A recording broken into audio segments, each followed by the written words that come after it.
बिस्मिल्लाहिर्रहमानिर्रहीम अस्सलाम वालेकुम। दोस्तों, आज की वीडियो में आप सीखेंगे कि ट्रांसफार्मर की प्राइमरी और सेकेंडरी वाइंडिंग को कैसे फाइंड आउट किया जाता है मल्टीमीटर के ज़रिए, या उसमें खराबी है या नहीं है, उसका ओपन सर्किट है या नहीं है। तो यहाँ पर मेरे साथ कुछ छोटे ट्रांसफार्मर है, उस हिसाब से मैं आप लोगों को सिखाऊंगा। दोस्तों, अगर ट्रांसफार्मर पे प्राइमरी और सेकेंडरी वाइंडिंग मेंशन नहीं किया है कि भाई ये प्राइमरी है ये सेकेंडरी है, तो आपको कैसे पता लगेगा? आसान सा तरीका मैं मीटर के जरिए भी बताऊंगा और आप ऐसे भी फाइंड आउट कर सकते हैं। लेकिन कुछ ऐसे ट्रांसफार्मर होते हैं जो मुकम्मल बंद होते हैं, बॉक्स में बंद होता है, या बिल्कुल ऐसी उससे सिर्फ वायर्स निकली होती है। तो आपको अगर मेंशन नहीं किया गया हो कि भाई इसमें कौन से वायर जो है वो प्राइमरी है कौन से सेकेंडरी है, तो आप कैसे फाइंड आउट करेंगे? आसान सा तरीका मैं आप लोगों को बताऊंगा, वीडियो लास्ट तक वॉच कीजिए। दोस्तों, अगर हम इस ट्रांसफार्मर को देखें, एक छोटा सा ट्रांसफार्मर है और यहाँ पर लिखा है इनपुट, यानी इन लिखा है AC 250 50 hertz, output AC 13 volt. कुछ लोग ये कहते हैं कि भाई ज़्यादातर जो स्टूडेंट्स होते हैं वो कहते हैं कि भाई ये छोटा ट्रांसफार्मर है तो ये DC आउटपुट देते हैं। भाई ये DC आउटपुट नहीं देता। ट्रांसफार्मर को हमेशा आप AC इनपुट देंगे और AC आउटपुट मिलेगा। लेकिन ये स्टेप और स्टेप डाउन की बात है, तो ये एक स्टेप डाउन ट्रांसफार्मर है जिसमें हमारे साथ इसकी जो इनपुट है वो 250 है और आउटपुट जो है वो 13 वोल्ट है। ये X1 का मतलब है कि भाई ये हमारे साथ सिर्फ ओनली 13 वोल्ट्स का सिर्फ एक ही वाइंडिंग है। अगर हम इस ट्रांसफार्मर को उठाते हैं तो हमारे साथ आप देखेंगे कि आउटपुट 12 VAC X2, ठीक है, multiply to its means that यहाँ पर दो वाइंडिंग है 12-12 वोल्ट की। तो आप इसको एज ए 24 वोल्ट भी यूज़ कर सकते हैं और 12 वोल्ट भी यूज़ कर सकते हैं। और इसी तरह इसकी जो इनपुट है वो 230 VAC है, 50 हर्ट्ज से। अब अगर हम इस ट्रांसफार्मर को देखेंगे तो हमें पता है कि भाई ये जो साइड है ये सेकेंडरी है, ठीक है, क्योंकि हमारे साथ ये X2 है तो इसका मतलब है कि भाई इस तरफ तीन वायर्स निकले हुए, तो ये हमारे साथ सेकेंडरी साइड है। और अगर हम इस ट्रांसफार्मर को देखेंगे तो हमारे साथ सिर्फ X1 है।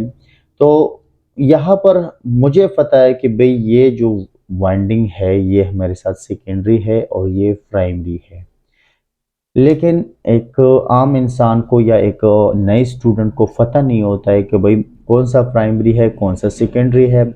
तो अगर मैं इसको एक बॉक्स में बंद कर दो, इससे सिर्फ और सिर्फ चार वायर्स निकाल दो और उसके कलर भी डिफरेंट हो, तो फिर मुझे कैसे पता लगे कि भाई कौन सा प्राइमरी है कौन सा सेकेंडरी है? सिंपल आसान सा तरीका है, मल्टीमीटर के ज़रिए आप टेस्ट कर सकते हो। हाँ, अगर हमारे साथ एक ट्रांसफार्मर खराब है तो वो कैसे पता लगेगा? हमारे साथ ये भी एक ट्रांसफार्मर है, ठीक है, इस पर कुछ लिखा हुआ नहीं है, सिर्फ इस तरफ वाइंडिंग है और इस तरफ वाइंडिंग है, एक प्राइमरी है एक सेकेंडरी है। अब हम इसको भी टेस्ट करेंगे। दोस्तों, जब भी आप छोटा ट्रांसफार्मर टेस्ट करोगे तो उसके हिसाब से उसकी ओहम्स की रीडिंग रखनी है। यानी अगर हम इसको कनेक्टिविटी टेस्ट से करेंगे तो अगर छोटा ट्रांसफार्मर है तो हो सकता है ये मीटर उसको शो ना करे, क्योंकि जो उसकी रेजिस्टेंस है वो काफ़ी ज़्यादा होगी और ये आउट ऑफ लिमिट चला जाएगा। इसलिए हम इसको यहाँ पर नहीं रखेंगे, ना 200 पर रखेंगे, हम यहाँ पर 2000 पर रखेंगे। अगर मैं इसको 200 पर रखता हूँ और मैं इस ट्रांसफार्मर को टेस्ट करता हूँ, तो यहाँ पर मेरी जो प्राइमरी की वाइंडिंग होगी वो काफ़ी ज़्यादा रेजिस्टेंस देगी, क्योंकि वो ज़्यादा वोल्ट्स के लिए बनी हुई है, और जो सेकेंडरी है वो रेजिस्टेंस कम देगी क्योंकि वो कम वोल्ट्स के लिए है। और अगर मैं इस प्राइमरी वाइंडिंग को लेता हूँ, वहाँ पर मैंने मीटर को 200 पर लगाया हुआ है, मैं टेस्ट करता हूँ, लेकिन मीटर जो है आउट ऑफ लिमिट देगा क्योंकि इसकी जो रेजिस्टेंस है वो काफ़ी ज़्यादा है। मैं इसको अगर 2000 पर कर लेता हूँ तो तब मुझे ये कुछ ना कुछ रीडिंग मिल जाएगी। यहाँ पर आप देख सकते हैं इसकी जो वाइंडिंग की जो रीडिंग है वो 1081-82 ओम्स है। तो ये वाइंडिंग की रेजिस्टेंस है। अगर दूसरी साइड पर मैं रेजिस्टेंस टेस्ट करता हूँ तो मेरे साथ जो रेजिस्टेंस है वो तकरीबन 5 ओम्स आ रहे हैं, ठीक है। तो इसका मतलब ये है कि भाई ये जो है मेरे साथ प्राइमरी है, क्योंकि ये 250वीं एसी के लिए प्राइमरी बनी हुई है और ये एक स्टेप डाउन ट्रांसफार्मर है। तो यहाँ पर इसमें ज़्यादा टर्न्स होंगे तो रेजिस्टेंस भी ज़्यादा होंगी, यानी जितना ज़्यादा वायर इसमें यूज़ हुआ होगा उतनी ही ज़्यादा रेजिस्टेंस आएगी। तो ये मेरा प्राइमरी साइड है, ये मेरा सेकेंडरी साइड है। अब अगर मैं इस ट्रांसफार्मर को लेता हूँ तो इसकी रीडिंग मैं अगर चेक करता हूँ इस वाले साइड की, ठीक है, तो मुझे कुछ रीडिंग नहीं मिल रही है। मैं इसको ज़रा किलो ओम्स पे ले चलाता हूँ, तब भी नहीं मिल रही। तो इसका मतलब है कि इसका जो इनपुट प्राइमरी साइड है वो इंटरनली ख़राब हो चुका है, ओपन सर्किट हो चुका है। दोस्तों, अगर आपको एक बॉक्स में ट्रांसफार्मर मिलता है, सिर्फ 4 वायर्स निकली होती है, ऊपर लिखा होता है कि भाई प्राइमरी 200 वोल्ट है या 220 वोल्ट है, सेकेंडरी आपके पास 13 वोल्ट है या 24 वोल्ट है। तो अगर आपको पता नहीं होता है कि भाई कौन सा प्राइमरी है कौन सा सेकेंडरी है, तो फिर आपने करना क्या होगा कि सिर्फ और सिर्फ आपने इस मीटर के ज़रिए उसकी रीडिंग लेनी होगी। जिसकी रीडिंग ज़्यादा आएगी वो हमारे साथ प्राइमरी होगी, जिसकी रीडिंग कम आएगी वो हमारे साथ सेकेंडरी होगी। अब अगर आपके पास एक ट्रांसफार्मर है दोस्तों, और वो ऑटो ट्रांसफार्मर है, जैसे कि ये आइसोलेटेड ट्रांसफार्मर था हमारे साथ।